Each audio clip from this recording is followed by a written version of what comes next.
Anyone watching? Are we still? We're like definitely live. Okay, yeah, we're definitely live. Okay, good. This is live, folks, and that's why it's like this. Yeah. And hello to the YouTube audience. I didn't hit record. Nice. I'm just not getting a live picture over here on this side, which is interesting. So, not really sure why.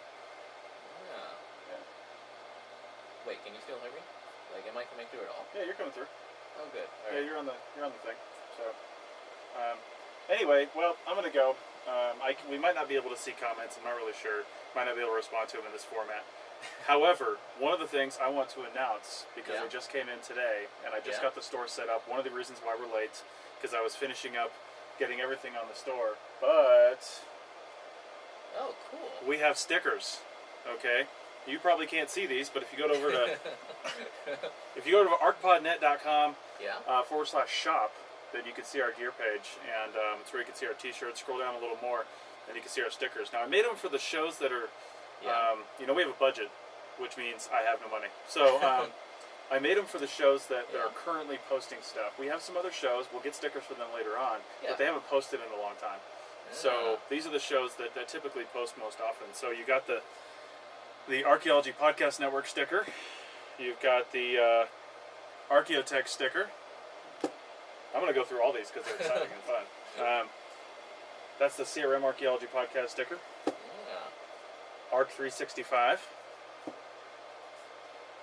Heritage Voices. Archaeology and Ale from the University of Sheffield. The 8-Bit Test Pit Podcast.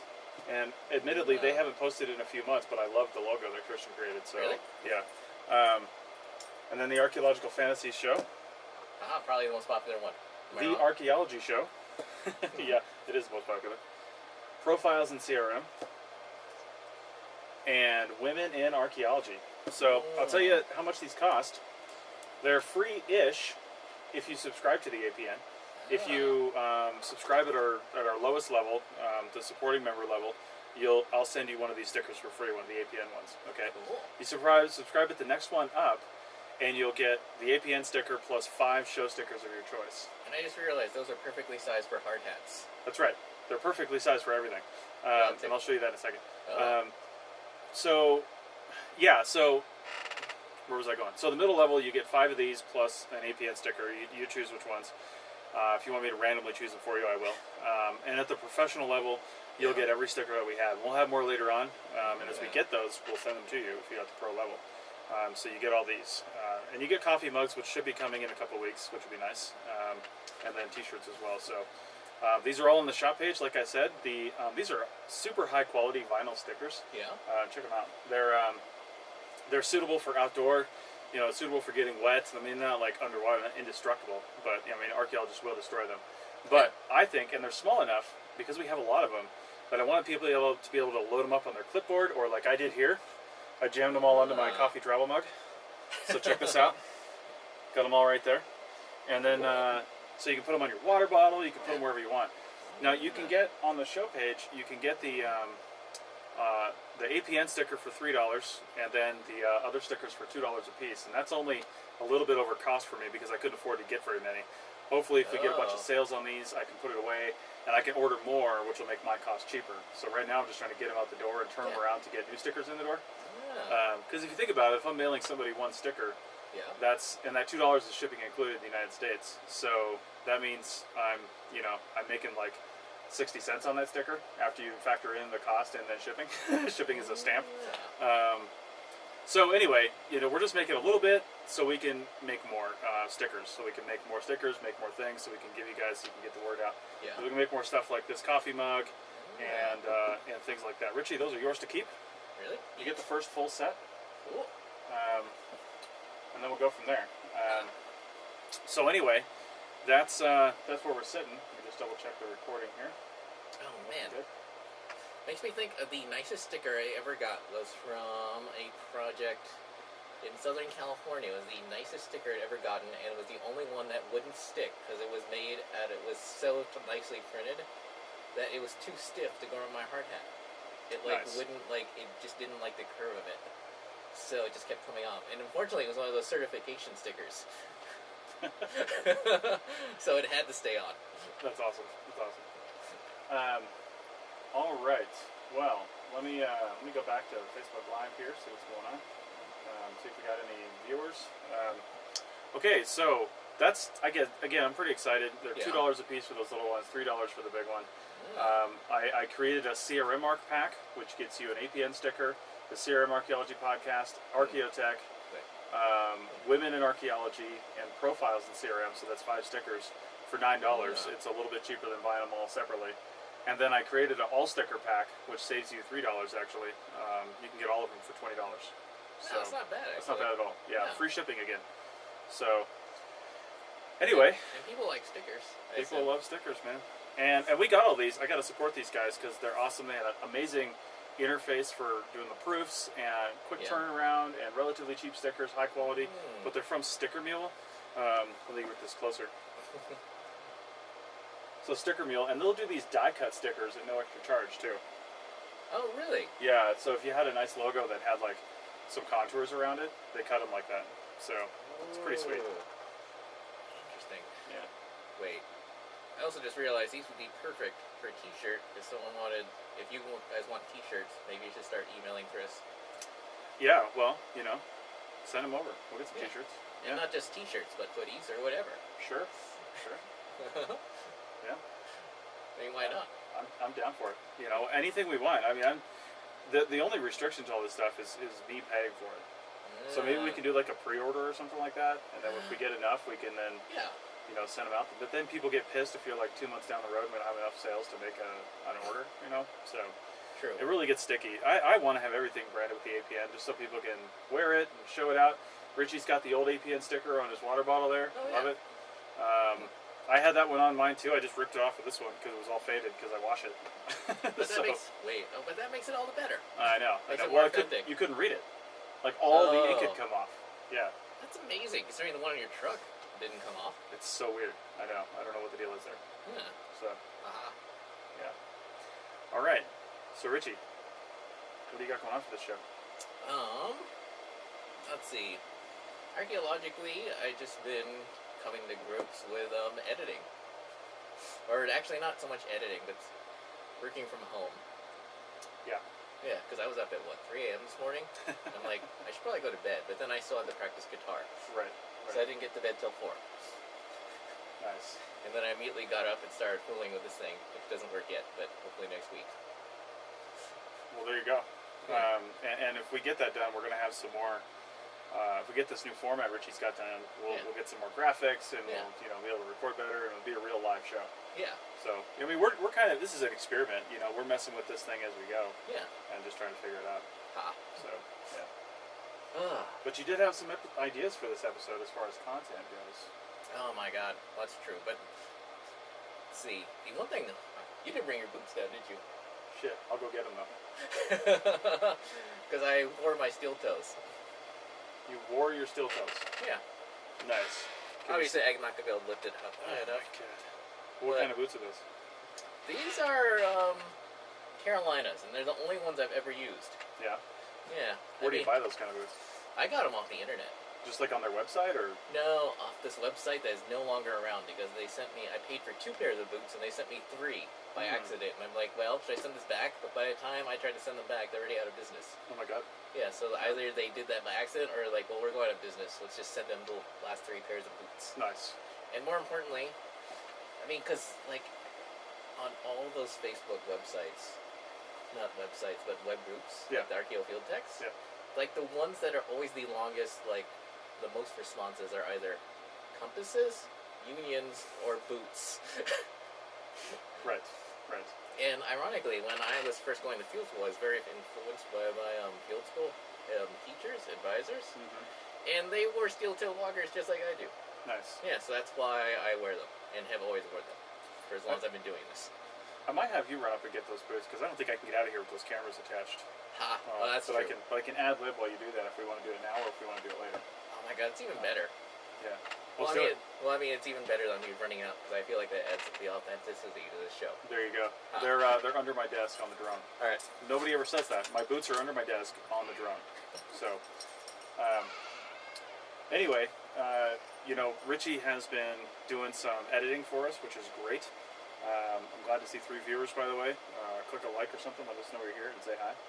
But yeah, Ritchie's been doing some editing for us, and you know, as he's finding out, it's not very straightforward because I'm a jackass. I prefer my stuff edited in a very certain way, very much not just attention to detail, but attention to my detail. So you know, I have a particular way that I like things, and I figure you as the audience do too. You know, we have ways that we edit the shows and we post the shows and we format the shows, so you could expect that kind of consistency. But anyway, back to the stickers. I'm really excited about those. It's going to be pretty awesome. We got a lot of cool things coming down the line for the APN. Again, it's all just a factor of financing and money. So the more money we get, the more subscribers we get, the more cool things we can do, quite frankly. So hopefully that'll go well. But back to boots, because Ritchie's back in the house. Yeah. So let me, before I show you these new boots I got, let me tell you how I got them. Because we do have a surprisingly high number of people in archaeology these days, and I think it's because of our, you know, war cycle over the last few decades. But we have a lot of people in the military. Yeah. A lot of people that are ex-military, yeah. I should say. And I was in archaeology for a long time, bitching about healthcare just like everybody else was. And not really realizing that, because since I got out of the Navy in '97, I never used my VA benefits. Oh, really? Yeah, part of the reason is I thought that you had to go to the VA and actually get get checked out. You had to be local somewhere, and I was never somewhere long enough to actually do that. I think I found out that you could bounce around. It's just going to take longer for them to get you through the system. Once you're in the system, then you can kind of move around a little bit and go to different VAs. But anyway, now I have benefits for the last 3 years, I think, through the VA Medical Center. And if you were the last 3 years? Yeah, well, 3 or 4 years total. Yeah, tops. I got out in '97. Wow. Yeah, and check this shit out. So I worked on a flight deck. I work on jets. I worked on the flight deck of the USS Enterprise, and because I worked around jets and I was on a cruise and all that stuff, you almost always have hearing loss. Yeah. Right? There's almost always hearing loss. Well, I do have some hearing loss. It's not bad. I actually have better hearing than most people I know. But I have tinnitus, ringing in the ears. Oh. And it's pretty severe. In fact, when I'm wearing headphones, or I don't even need these headphones on. When I'm wearing headphones or something like that, it actually gets really, really bad. If there's no sound, then I can really hear it. Especially once I start focusing on it, it's like getting a song in your head, except it's just a ringing that never goes away. So anyway, because of that, I got 10% disability. That's the default for that. So what that means is I'm technically a service-connected, which means it happened in the military, service-connected disabled veteran, which means I get 100% health insurance for the rest of my life. Really? Yeah. So we were on a project a couple years ago, and we were walking, 10 miles a day for months and months and months, and my foot was starting to hurt. I think it's just because my boots were starting to fail. They were really just starting to get worn out, and I was having this weird foot problem that I couldn't really figure out, and I would try to do stuff, and it just wasn't fixing it. And I happened to be going into the VA for my physical, and they during the physical, I told him that, and he's like, okay, well, let's send you over to a podiatrist. And I was like, I don't think that's necessary. And he's like, I'm doing it anyway. Yeah. So I went to the podiatrist. He looked at it, and he said, their solution to everything is, let's get you a pair of boots. Yeah. So he got me a pair of, like, orthopedic hiking boots, which just meant that they had kind of a bigger toe on them. Yeah. But they were still pretty decent boots. I destroyed them. I used them a lot, and, I crashed through sagebrush and all kinds of stuff, ripped them to shreds. Well, anyone who's ever worked out in this region of the country is very familiar with that. Yeah, totally. So I just destroyed them, and then I went back, and I told him, I said, those were okay boots, but I did ruin them. I ruined them pretty quickly too. Yeah. So when they told me that, they're like, okay, well, we're going to step you up to the Cadillac of work boots that we have. Yeah. And I think they're going to be great for winter. I don't know how about summer though. I might wear them out here. I know, I might wear them for a little while on a hike tomorrow that we're going to go on, but bring my other boots in my backpack, just so when my feet start to bleed, But let me show them to you. They said they're the best ones they could get. They were certified for the VA. They're from a company called Everstep, which I've never heard of before. These are a size 11 wide. Still have the tags on them, but here's the boot. I mean, it's got a nice wrap-up kind of area here. Yeah. It goes all the way up. I don't wear boots like that. Ritchie does, but I usually just wear hikers that kind of come up to here. But this boot comes all the way up, and it's completely sealed right there, which means it's waterproof all the way to the top. But more importantly, less sticky things get in your boots. Less sticky things, freaking cheatgrass. I'm still pulling cheatgrass out of my socks from the project we were on a month ago. Yeah, same here. Some pretty decent laces. I've worn them, put them all the way up. I've also got insoles for these, so I have to take out the old one and put in the insoles. Oh, what do you use? Well, I usually, when I buy them, I use the, what are they called? Super Feet from REI? Yeah. I use those, and I've used those for a long time. The VA gave me some that are, I guess, comparable, but sold by the government somehow. So I've got those. I'll see how those work out, and then I might just go get some Super Feet. Yeah. The orange ones. I usually use the orange ones. Oh, I use the green ones. The green ones? Yeah. Nice. But then I've got super high arches. I'm not sure about you. I kind of do a little bit. Maybe I should switch. So, yeah, I don't know. Anyway, I'll maybe have a report on these later on after I'm done using them. I don't know when I'm going to do some field work again. I'm trying to not do some so I can do other things, but I'm definitely going to do some hikes, and I'll try them. But, you know, too much too hot. Things are those side reinforcements. I mean, obviously we can't see those audio podcasts, but it's like, I don't even know what those are. Like, do you know what they are? Yeah, can I get them out? So there's a... Oh, it's Velcroed in. Jesus Christ. Wow, they don't want those coming out. No, they really don't. So anyway, there are some... If you can look on the side of the boot there, I don't know if the lighting is going to work out for us here. Anyway, on the side of the boot, there are these little pathways going down here from about almost all the way up over your ankle, all the way down, and there's pieces of metal in there. And that metal gives you the ankle side support, because a lot of people they give these to, they have like, you know, this is the Navy, this is the VA, so they're worried about people with, you know, conditions. So they have like orthopedic concerns, they have weak ankles, they have diabetes, they have all kinds of weird things going on. So they give you this amazing ankle support via these metal things, and man, this thing just keeps stalling on my side. Maybe it's my Wi-Fi. Oh, I thought maybe it was the processor. Maybe. I don't know. Lagging out? Yeah. Anyway, makes it hard for me to monitor this. If you're leaving any comments and I don't see those, I'm terribly sorry about that. Colin from the Reno Collective is watching, and he says, have you watched Baby Driver yet? Tinnitus. Nice. I have not, actually. I'm not sure what that means. Interesting. I thought it was interesting. I was watching, he was using an iPod. Nice. That was cool. Nice. And it's the same dude who did Shaun of the Dead, in case you didn't know it. Oh, really? Yeah. Yeah. Yeah. Okay. Well, anyway, so yeah, you can take those metal pieces out, actually, if they're too much for you. Like if they're going into your feet or something, or maybe you're... Honestly, I figure if you're like side hilling a project or something and you need your foot to flex and not have that metal jam into your foot if you're walking sideways, you might want to take it out. It depends, though. Yeah. Because I imagine that they're similar to muck boots, because muck boots have that kind of stiff ankle stiffening. Yeah. And I really enjoy that. I also enjoy, although I don't enjoy the weather I had to wear them in as much anymore, because that was when it was like 20 degrees or below. Nice, nice. Yeah, like on the Ruby Pipeline, or one project where I was leaving Boise, Idaho, and we had to leave the field because my crew chief couldn't feel his legs anymore. So we went to this nice cafe and had pie and lunch. That's no good.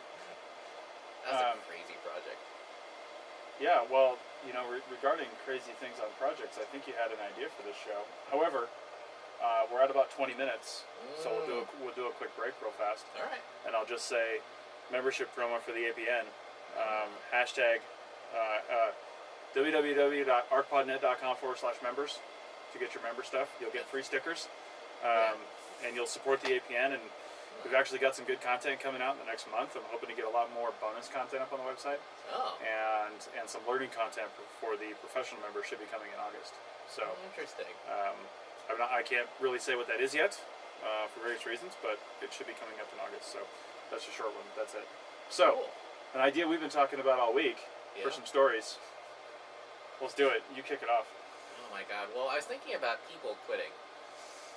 Some of the best quitting stories ever. I was hoping a buddy of ours would show up, but he's busy being a retired gentleman these days. But anyway, oh God, what story should I start off with?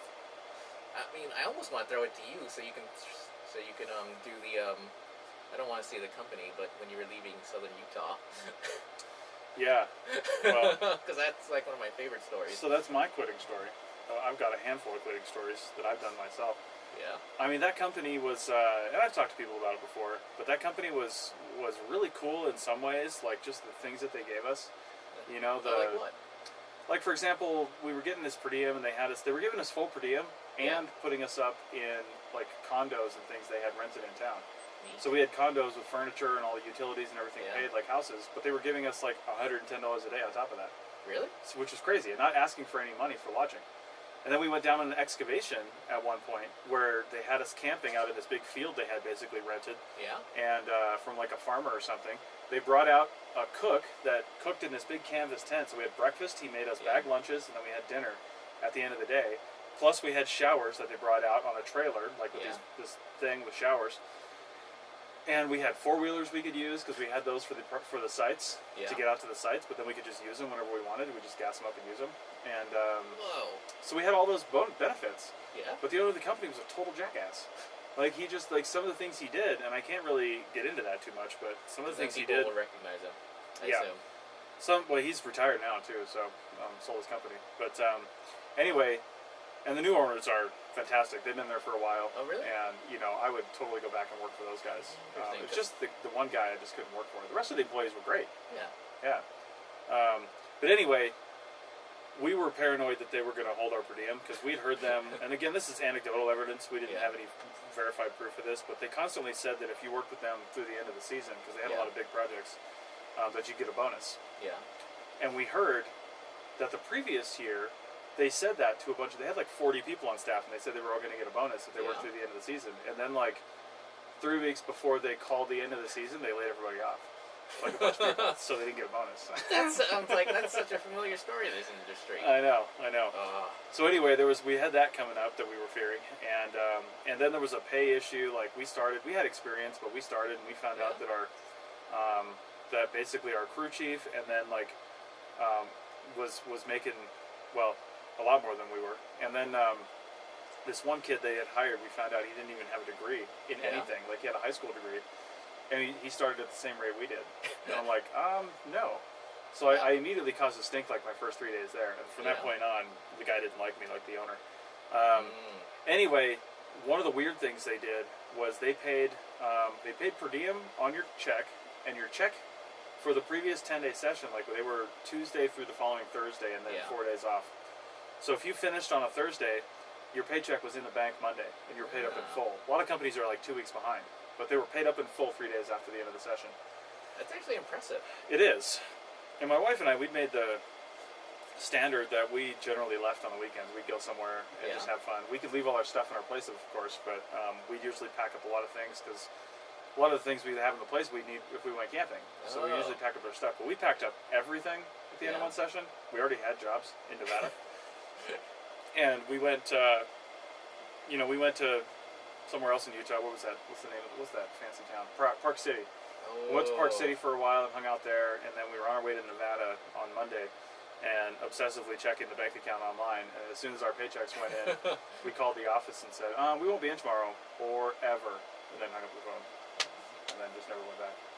Kind of a douchey thing to do, but it was kind of a douchey company. Well, again, not the company, just the owner.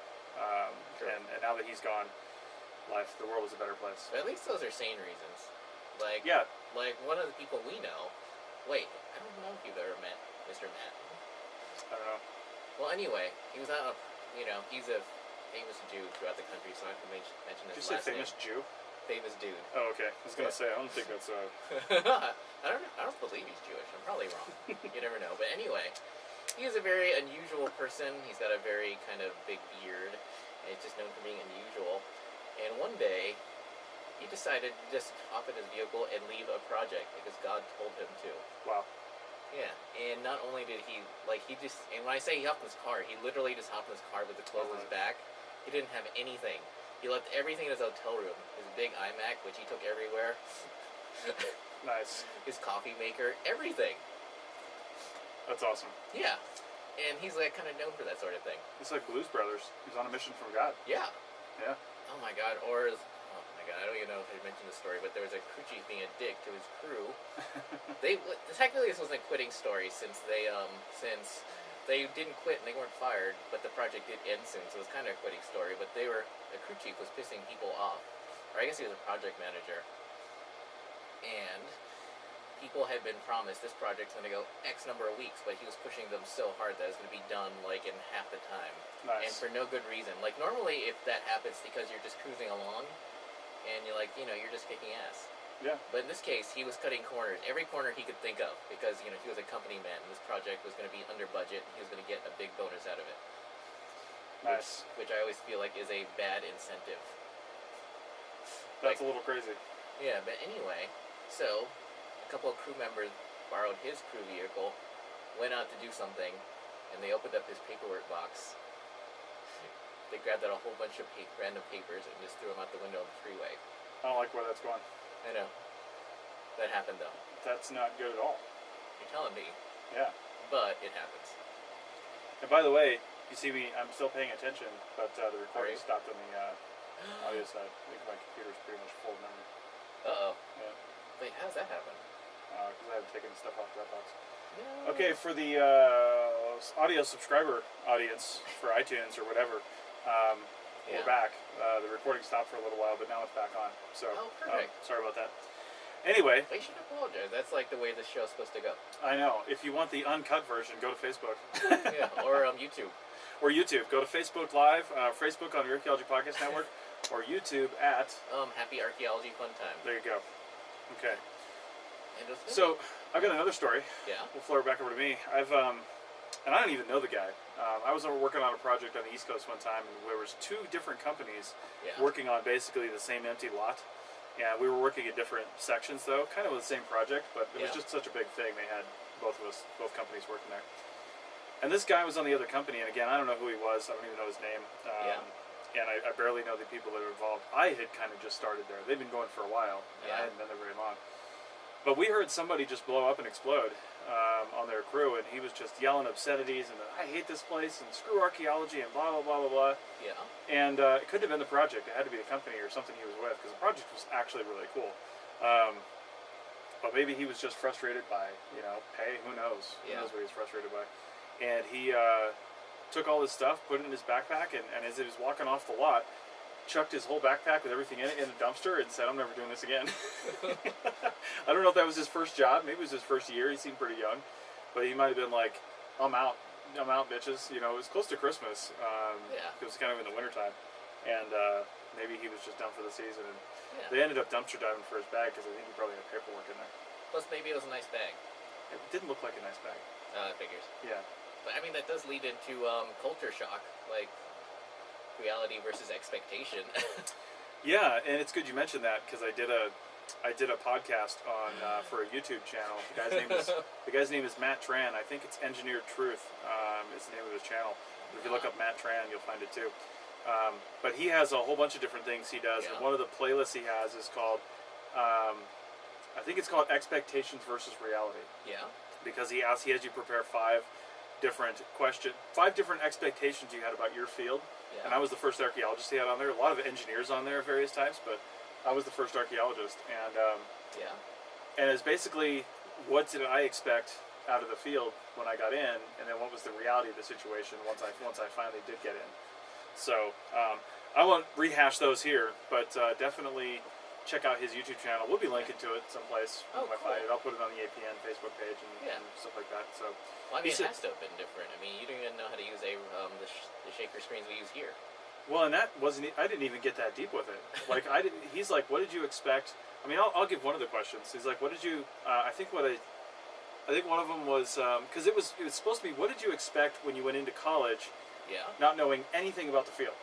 Yeah. And I didn't even know that CRM archaeology existed, so I couldn't even tell you about using shaker screens and stuff. I had no idea it even existed as a profession, and I didn't know that until like 6 months after I graduated college. Yeah. I never knew about CRM. So my expectations had nothing to do with commercial archaeology, and some people may have heard about CRM and even studied CRM and laws and stuff like that in college, so their expectations be very different. Oh, I'm going to get a full-time job, and I'm going to be doing these things and that stuff. I had no idea. One of my expectations was that you could, and this is why I didn't even go into archaeology in college initially. It was a commercial aviation and then math and photography. Because one of my expectations about a professional archaeologist was the only way you could make a living doing that is to either be a professor, which means go all the way through your PhD, which I didn't even know that. I didn't even consider the fact that you could actually teach with a master's in a lot of places. Yeah. But my expectation was you go all the way through your PhD and you become a college professor, or you're on TV. Yeah. You can probably speak to that, because weren't you offered a position, Huh. a teaching position? So you can maybe dispel some people's dreams that way? Right. Teaching sucks. I mean, I'll be honest with you. The appeal of walking across a forested, a heavy treed Ivy League campus, with a tweed jacket and a bundle of books tied by a belt underneath my arm, kind of has some appeal to it. But Having a big office, big dusty office with books all around. There's definitely some appeal there. I mean, everybody kind of looks to that as being kind of cool. Although if I had an archaeology department to myself, it would be the most high-tech archaeology department on the planet. But anyway, yeah, I'd throw my hat in the ring here at Truckee Meadows Community College in Reno, because I knew somebody else in town that had done it, a mutual friend of ours. She had taught there for a while. And you can just go on their website and get yourself in the teacher pool, basically, the associate teacher pool. Really? Now, this isn't like full-time professor. Yeah. This is somebody who's going to teach an undergrad class relative to their field for like a semester. The contract is for like one class, one semester. Yeah. And obviously I wanted to teach like intro to archaeology. I felt like I could do that because really, even if you don't know like everything off the top of your head, which you're probably not going to, but you teach to the book and the course material that they already have anyway. Yeah. So it's an intro class. It's nothing special. So I was like, well, I'll figure it out as I go. And if anything, I'll just tell stories the whole time and have them record podcasts for me. Yeah. So anyway, they ended up, the archaeology classes were full, or they had the professors for them. And because I think they had a couple intro classes, and the one he didn't have a teacher for was like, what was it? It was like Intro to World Cultures or something like that. I was like, what the fuck do I know about Intro to World? I mean, sure, I've been to like Spain and Italy and France and stuff, but I don't know anything.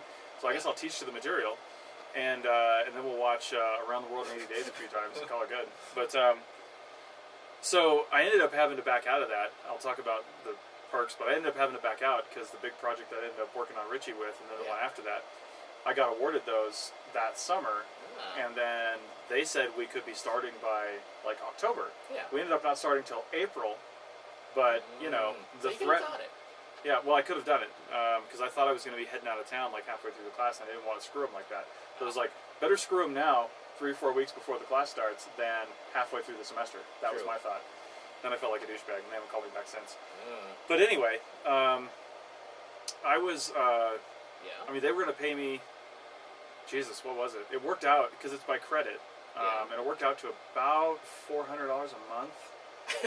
For like 2.5 months. I was going to make about $1,200 to $1,500 to teach this class, and it was going to be, I think, twice a week at an hour and a half per class period, plus anything I assigned I was obviously going to have to grade and deal with. I was going to have office hours. Yeah. So if I look back on it, I really would have done it for really kind of for the exposure to the students. Not that I was going to expose myself to students, but now I would want to expose them to all the things that I'm doing, from the Archaeology Podcast Network, the CRM world, things like that. That's really what I would do it for. I'd probably make it an easy A because I just want them to sit there and listen. You know what I mean? I mean, you're not going to...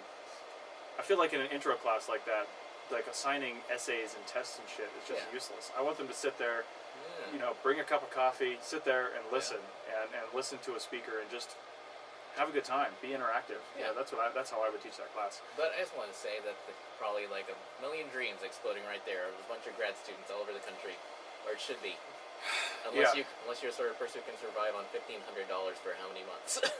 Well, and that's the dues you pay, honestly, getting into it. And until you get tenure, or if you manage to land a big job at a big university, like Bill White, right out of his PhD, gets a professor job at Berkeley. Yeah. Now, he's only going to be teaching, I think, 1 or 2 classes this first semester. Yeah. Now, Berkeley still has to pay him a pretty healthy sum, and to others, if he was to tell people how much he was getting paid, I don't know how much that is, I haven't talked to him about it, but my guess is, let's just throw some numbers out there, my guess is it's got to be at least $50,000 or $60,000 because it's going to cost him $70 just to live in Berkeley. Now it's going to cost him more. Yeah, that's the point. Yeah. Like, it might sound like a lot of money because it's Berkeley, but the cost of living there is so high. you know, it's going to price him out. Unless you commute like an hour, 2 hours, 3 hours away. Which he might do. I mean, Bill has kids, and his wife has a job. I don't know. I don't know what she's going to be doing in Berkeley or that area, but you know, he could be like everybody else, where he's living across a bridge somewhere, or living out in the hills and having to commute in. You know, but even living 45 minutes out, well, that's going to take up a lot of your day. Round trip, especially with traffic. I mean, you could be in traffic for 3 hours. You know, if you're. That's when you need a self-driving car, so you can grade papers as you're going along. That's what I'm saying. Anyway. Yeah, so that's that. I had back to firing stories. Yeah? I had one that I just got to get off my chest, because I haven't really told too many people this story. I know. So my wife and I were working on a project in New Mexico, which is actually one of the cooler projects we'd ever worked on, because we came from the East Coast, and this was our first, like, western/southwestern project. Yeah. It was about 50 miles from Chaco Canyon. We were actually living right near the project in a ranch house that they had rented. Yeah. So that was kind of cool too. Ranch house was kind of a rat trap, but it had a really cool fireplace and all the juniper firewood you could burn. It was really nice. But we're out on this project, and you know, we got used to seeing pottery from the East Coast that was like, you know, this crappy sandy pottery that had no painting on it or anything. It had some decoration, but no like markings, and it's kind of falling apart usually. That's just like pottery and sand on the East Coast. It just gets destroyed by the sand. Pottery, when it was fresh, I'm sure was beautiful, but you know, that sandy stuff that's been in the soil for 1,000 years looks pretty crappy. Yeah. So we get out there, they put us together on a unit, we're doing testing units, just like 1x1 testing units, and we're excavating, and you know, as we're like clearing off the top of the unit, we start finding just like shirt after shirt after shirt of this Anasazi black on white design pottery. We're like, get over here quick! We're like yelling to our crew chiefs, and they're like, yeah, you're gonna probably find about 1,000 of those in this unit, because they're just everywhere. It's like, all right, so we kind of got over that pretty fast. But it was a cool project. We liked the people we were working with. The PI was the one bad seed, and this is why I wish people would learn not to badmouth companies in general. If you're going to badmouth anybody, I mean, probably don't do that. But if you're going to badmouth anybody, badmouth the individual person. That's true. I mean, I hate to say, don't slander anybody, but don't say, you know. Now you could say that about Dig Tech, Richie. If you want to say Dig Tech, the company is just run by a jackass, because I'm really the only full-time employee. So you really can say that. I am Dig Tech. But if I had a staff, and you were working for one of my project managers, and I'm the jackass, but the project manager's not, don't say Dig Tech is a bad company, because I could leave and give it to somebody else, and then it would be a good company. That's true. You know, so although some companies are their PIs. Well, I mean, that's the truth, and that's what I'm saying. That's what mine is. So if somebody says Dig Tech is you know, a shitty company, well then they mean I'm a shitty person, which I'll take. You know, sure. I mean, if I screwed up, call me out. But anyway, so the company wasn't necessarily a bad company. It was just this PI that was out there all the time that was just like ruining everything. So I don't feel like we were making a lot of waves, but sometimes I do that without realizing it. People don't call me on it until they get really pissed. So I don't really know what led up to this, but I was a little forceful with my opinions. Like, for example, we had there was a front door key to this place we were staying in, this ranch house. And the guy who owns it used to rent it out to a lot of different people, hunting groups and stuff like that. They just ran out of his ranch house. So actually a number of people had like access to this place, kind of. Well, we were leaving all our stuff in there during the day. I wasn't really like super used to shovel bumming at that time. It was only my first couple years in. And so we had all our stuff in there, and he wanted to leave the key to this place under a rock under the front door. Like, it was a pretty obvious location. And I said, can't we just like have some keys made? You know, can we talk to the owner who just has me? And he's like, no. Like, he just summarily dismissed me. He's like, no. And I hadn't actually met the owner of the company yet, of the art company. It was a woman. And I said, well, give me what's her name's phone number, and I'll call her. You know, I'll ask her. I was just kind of joking when I said that, but he took that to be like an incredibly like snarky comment and really hated me for it. Yeah, and I found that out later. Anyway, a week or 2 weeks down the line, we'd already been out there for a couple months, but a week or 2 weeks down the line, my wife and I were in Albuquerque, and or maybe what's north of Albuquerque? Not Taos, Santa Fe. I think we were in Santa Fe, and we were staying somewhere. And I think we had Panda Express, which was our first mistake. We had like, well, I hate it from now. I mean, it just makes my stomach turn thinking about it because of this. I liked it before this, but we had what I think was Panda Express. And we got into a hotel room, and then just like massive intestinal stomach failure. And he had just like feeling really bad. My wife had it really bad before I did. I don't know why it took me a little while, but she had it really bad. In fact, it was like 1, 2 o'clock in the morning, and where we were staying was about an hour drive at 70 miles an hour in the middle of the night from Grants, New Mexico. Yeah. And so I drove her into the emergency room like at 1 o'clock in the morning. She was hurting so bad. They ended up giving her some kind of shot with some kind of drug, and that settled her down. But then a day or two later, I got sick. And I'm out in the field, and I'm just like, and she missed the next day. So we had to tell him that morning that she wasn't coming out because she needed the day to recuperate. Yeah. And then, like, that evening, I started feeling bad. And then the next day, I was at work, and I was, like, taking a break every 20 minutes to go find a bush. It was horrific, and I wasn't getting anything done. I felt like crap, and I said, I need to take the day off the next day. And I never went to the hospital, but I dealt with my issues, and then I was fine. Well, at some point, he gathered everybody up at the end of that week and said, we're moving on to the next phase, the phase 3 excavation, but we don't need everybody. So he looked squarely at Rachel and I and said, you guys are dismissed. And I was like, you fucking jackass. I said that with everybody standing there. And he's like, and that's why. I was like, that's why? What are you talking about?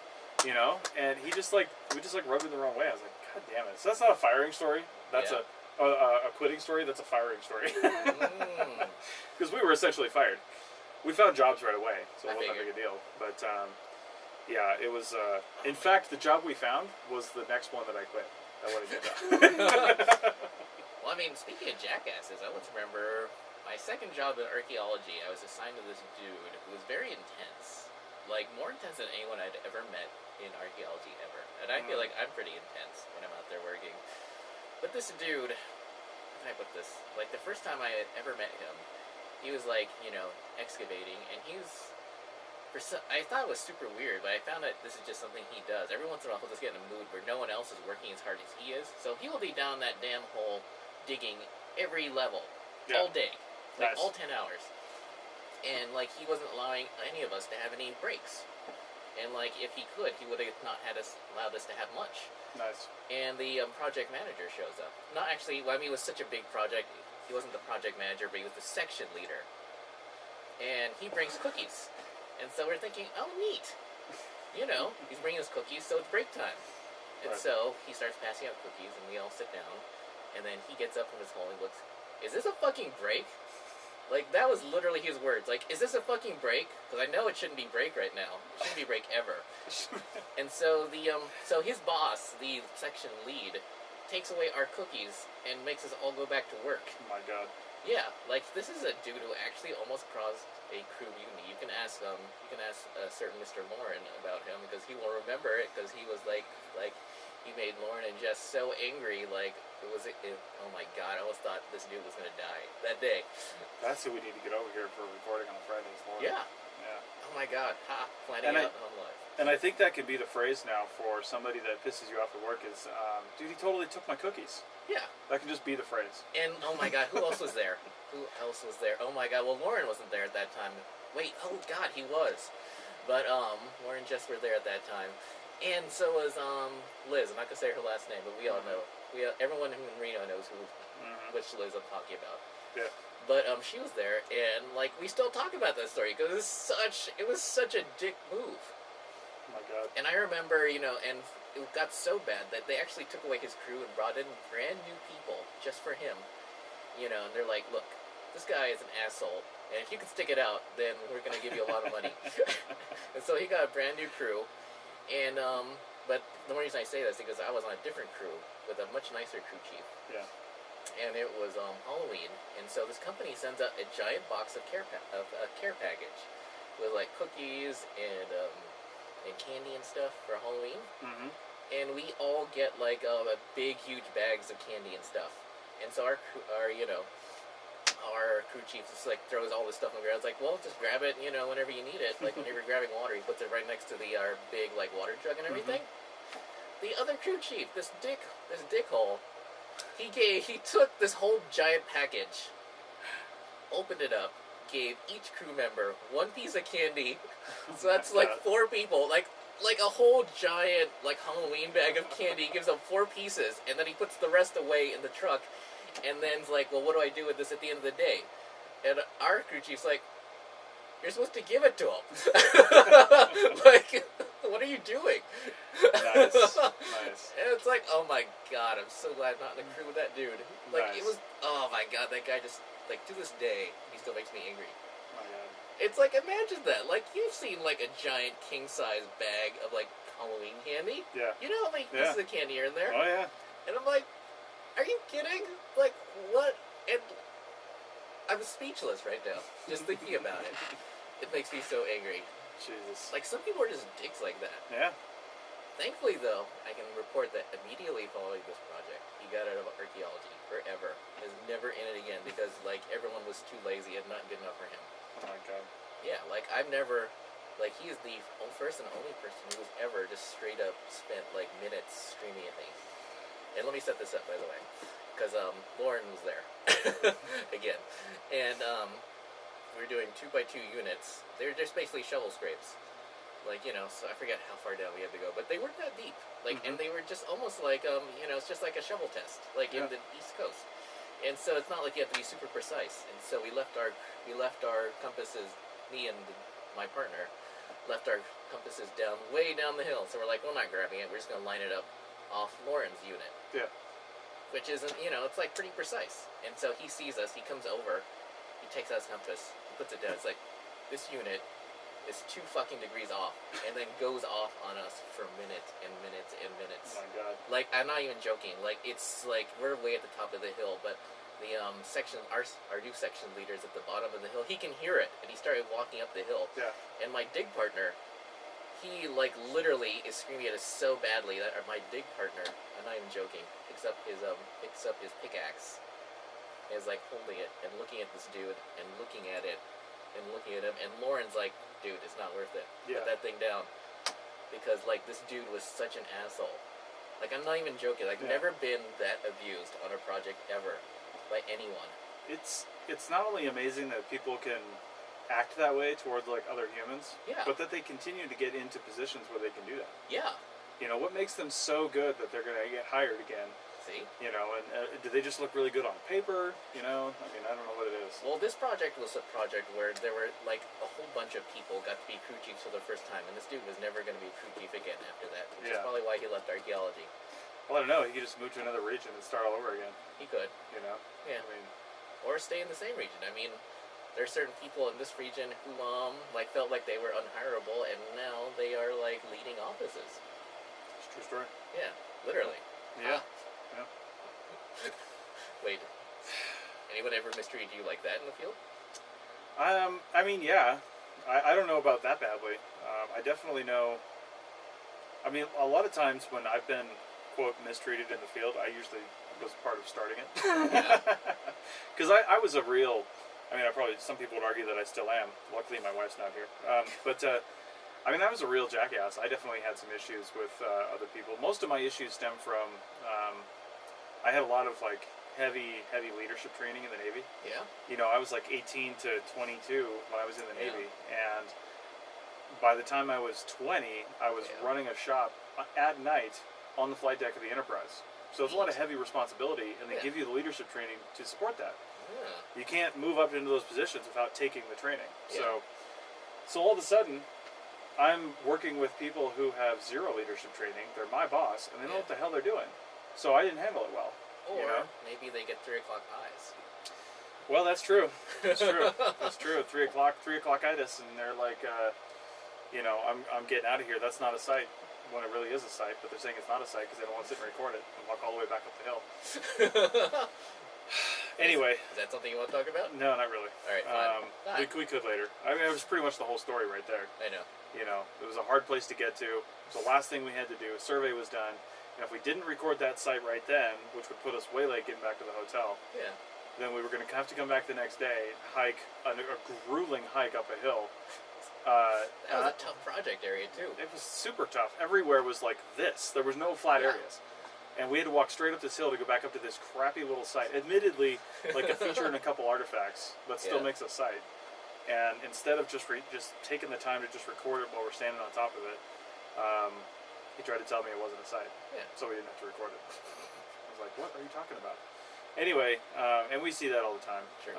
And that project area was so steep. I remember wait, were you the one who was like pointing out, oh, you're dropping flags down this hill? And I'm like, I'm not going to go back and That was those. the one. It was on the other side of that mountain we were on. Yeah. But yeah, I remember, I think I remember like seeing you come up the hill from ever coming through this thing, because we had to go through all these juniper trees, and we had these flag tubes and flags sticking out of our backpack. It may have happened to me a couple times. Yeah. But I saw you one time, and I'm like, Richie, where's all your flags? And we like look back, and there's just like flags strewn across the hillside.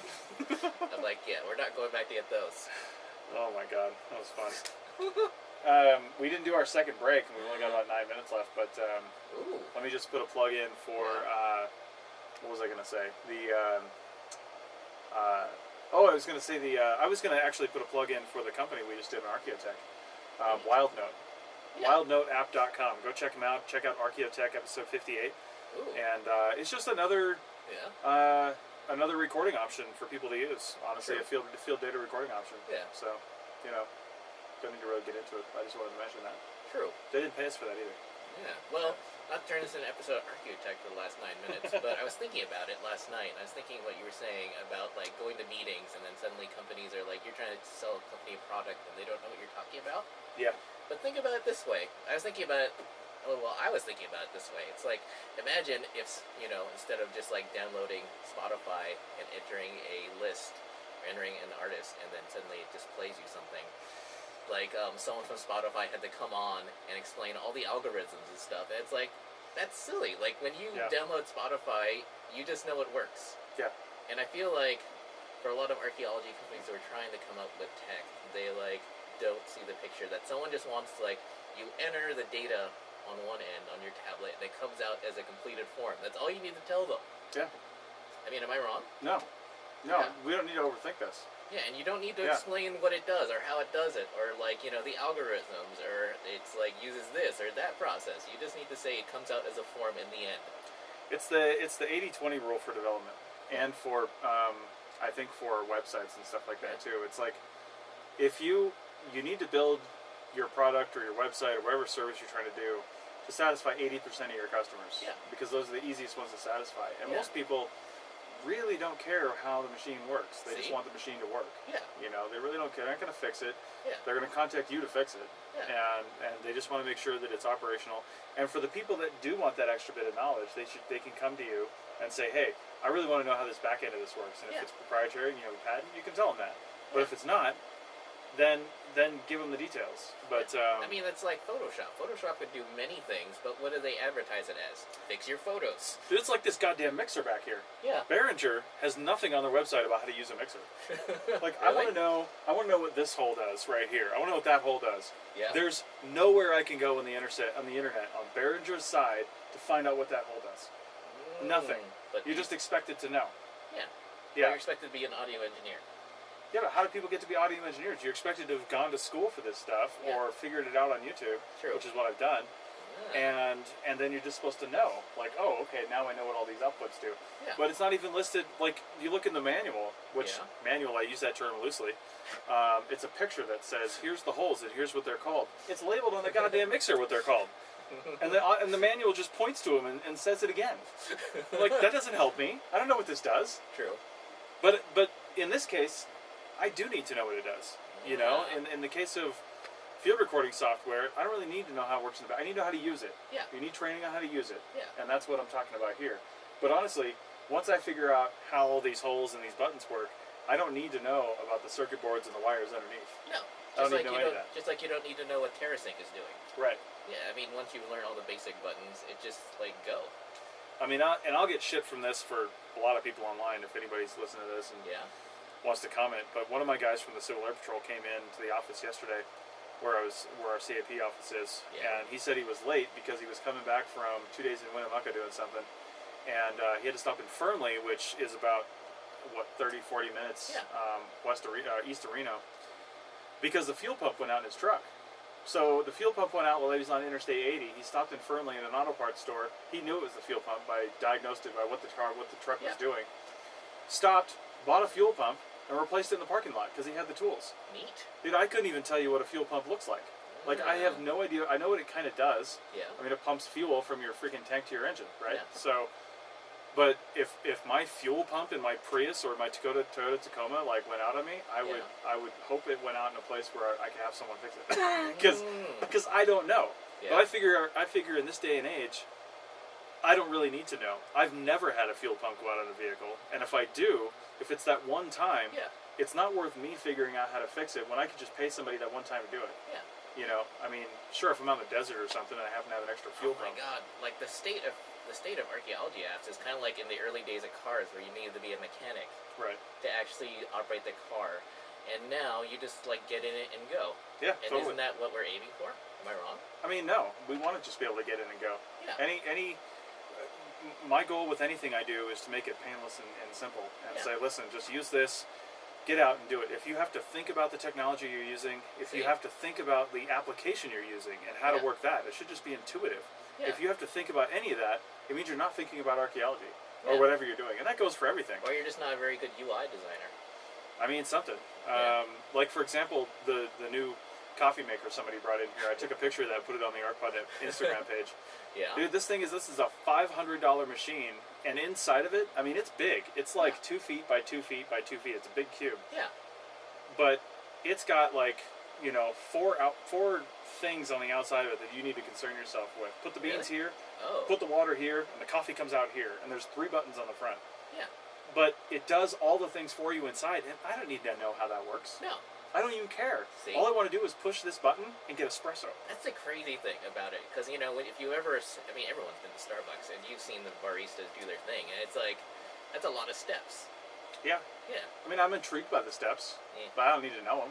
Yeah. I just want coffee on the other end. Yeah, I mean, that's for like people who are coming up with archaeology apps, is that like you might be interested in the stuff now, but think about the end user. I mean, that was what I was trying to get at, because a lot of these apps I see, they're not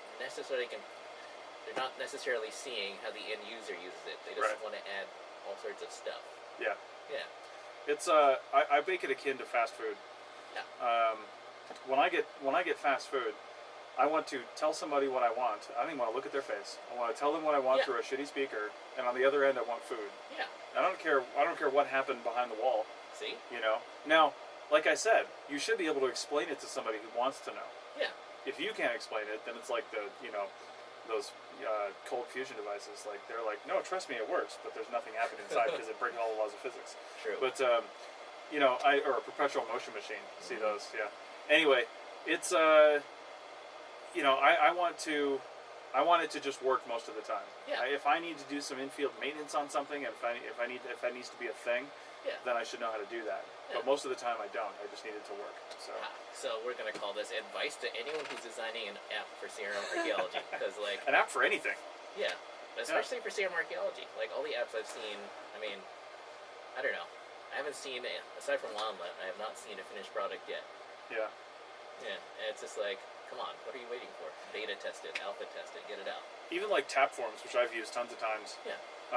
Tapforms, and this is the reason I've sold forms that I've built for people. Yeah. Because Tapforms is not easy to use. No. I mean, it's fine if you use one of their built-in templates, and if you really get into it, you figure it out. But it's got so many customizations to it that you can do from the setting standpoint, and then from a building a form standpoint. Yeah. There's a lot of things you can do that they don't tell you how to do. Yeah. You just have to figure it out. And I've spent the last 7 years using Tapforms, and I still there's a lot of stuff that I could do differently, but I just don't know how to do it yet. Yeah. But then again, that almost makes sense for Tapforms, because Tapforms was built for it's using the 80-20 rule. Tapforms was built for the 80%, which says, I want to give people as many features as possible, so you can do whatever you want to do. Yeah. That's what they did. And they didn't come out with a manual on how to do that. You just got to kind of figure it out. Although I thought it was intuitive when I first used it, but maybe I'm wrong. Well, and it's to each his own. Some people think it's intuitive, some people's not. For that friend of mine, it was intuitive to replace his fuel pump. It's not for me. That's true. You know, it depends on your experiences. True. But you have to assume with technology that the people that are using it in archaeology, it's not intuitive for them. Yeah. You have to make that assumption. Yeah. Because they're not used to. It's completely breaking their workflow to give them a tablet and say do these things, and they just there's this stop in their head and their brain that says, you know. Yeah. They're looking past the fact that all they're looking at is entry fields on basically a form, and all they see is a computer that could break. That's it. And now they're freaked out and they can't do anything. So, I don't know if anybody can see in the background, right over Ritchie's head. That's Colin. He's one of the organizers and runners of the Reno Collective here. The dude with the Overwatch hat? Yeah. Oh. Totally. Check out the Overwatch podcast if you play that game to hear Colin's voice. True. Or even Overwatch if you don't. Herocast, I think they call it. Even if you don't. Yeah, totally. I don't even know what Overwatch is still. I listen to lots of podcasts I don't necessarily have an interest in. Nice. I can't help it. Well, we're at about an hour, so any final words of wisdom or thoughts on this episode? Yes, I wish I had filled this all the way to the top for about 15 minutes. I'm not even joking. Like, I'm just waiting for this to end. Nice. And hopefully next time we'll have maybe some different graphics and a different way that we're recording this, and not on my phone. So we'll get that set up, and hopefully also we'll be at 3 p.m. next Friday, 3 p.m. ish Pacific time. So feel free to. That's what happens when you're like fiddling with something neat. I know. Richie's trying out some relatively new software. Well, not new to him. New to that computer. That's my actually laptop. He's using that, and so we're just trying to figure out what works best. So bear with us. We'll be changing this as we go. Hopefully, at some point, I'm not even gonna make promises anymore, but at some point you'll be able to just subscribe to the audio. But anyway, go to the Archaeology Podcast Network page to watch this video. Go over to Happy Archaeology Fun Time on YouTube. There you go. To see that video and many more. You got a lot of stuff on there. Yeah. And where can they find us on Facebook Live? Archaeology Podcast Network. Just type it in. Yeah. Cool. And don't forget to like the page. Yeah, I think it's facebook.com/arcpodnet, actually. I think we have that. Wow. So you can actually find that. Wait, people still use Facebook on their computer? I think they do. Yeah. That's crazy. It's wacky. And if you didn't see it in the beginning, stickers, all the show stickers. They're small enough so you can fit every single one of them on your clipboard. So $20 for all these vinyl stickers is actually not that bad. It's pretty good. No, it's not actually. See how many you get. Yeah, and I'm probably going to put together a larger APN sticker, just like a little bigger one, just like a regular APN sticker, like one that's about twice that size. Ooh. So, but that'll be when we get more money. So buy stickers. Yes, like seriously. Nice. Oh God, I was gonna say maybe we can, if you want to send us photos or hashtag us of you having your APN sticker in the field, maybe we'll put them up somewhere. Absolutely. Yeah, like the APN show page or something. Yeah, I mean, if you're on Instagram and you just @arcpodnet on your post, then we'll see it. True. So maybe we'll give away a free T-shirt to an entry winner or something like that. Cool. That's not an official start of a contest, but if enough people do it, I'll draw a name at some point by the end of August and hand out a free T-shirt. Neat. And that's gonna be here sooner than we think. There you go. Ah. All right. Thanks, everybody. I'm going to rudely get up and finish this broadcast now because that's the only way to do it with Facebook. So, same here. For the audio podcast, we'll see you later. And sorry about the screw up in the middle, but we'll figure it out. It happens. Oh my God, which one is?